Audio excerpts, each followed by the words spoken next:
দিলীপ, আপনাদের সকলকে ধন্যবাদ জানাই, স্বাগত জানাই। আপনারা কষ্ট করে এসছেন, যানজট এসছেন।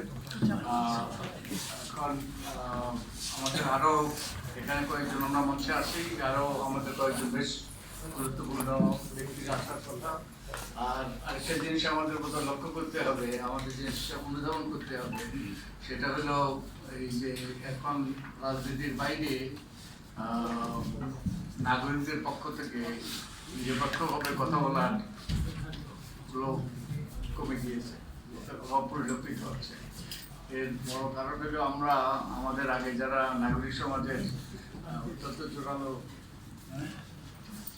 জোরালো প্রতিনিধি ছিলেন, অত্যন্ত ঘনিষ্ঠ প্রতিনিধি ছিলেন, তারা অনেকেই যে পক্ষপাতদুষ্ট হয়ে গিয়েছে। তারা বিভিন্ন রকম সরকারি দায়িত্ব অতীতে নিয়েছেন, এখনো অনেকে দায়িত্বের মধ্যে আছেন।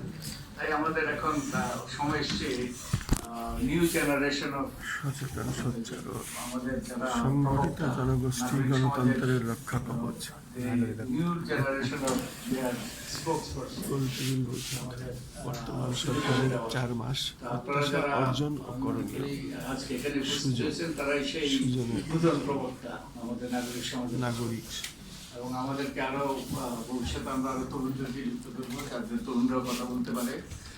কারণ তরুণরা আমাদের নেতৃত্ব দিয়েছে গণ-অভ্যুত্থানের ক্ষেত্রে এবং ভবিষ্যতে আরো নেতৃত্ব দেবে, এবং তারা এইসব অনুষ্ঠানে অংশগ্রহণের মাধ্যমে তাদের বিকাশ হবে এবং তারা অনেক কিছু জানবে, বুঝবে, একই সাথে অবদান রাখবে। তাদের মতামত, তাদের দৃষ্টিভঙ্গি আমাদের সাথে শেয়ার করবে। তা আপনারা যারা এসছেন তাদেরকে ধন্যবাদ।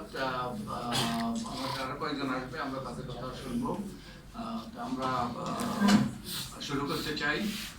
আমি দিলীপকে অনুরোধ করবো আমাদের যে একটা লিখিত বক্তব্য আছে সেই লিখিত বক্তব্যটা সংক্ষিপ্ত আকারে উপস্থাপন করার জন্য, যাতে আমরা সময় পাই প্রত্যেকেই নিজেদের মতামত প্রদানের জন্য। অনেক ধন্যবাদ সবাইকে।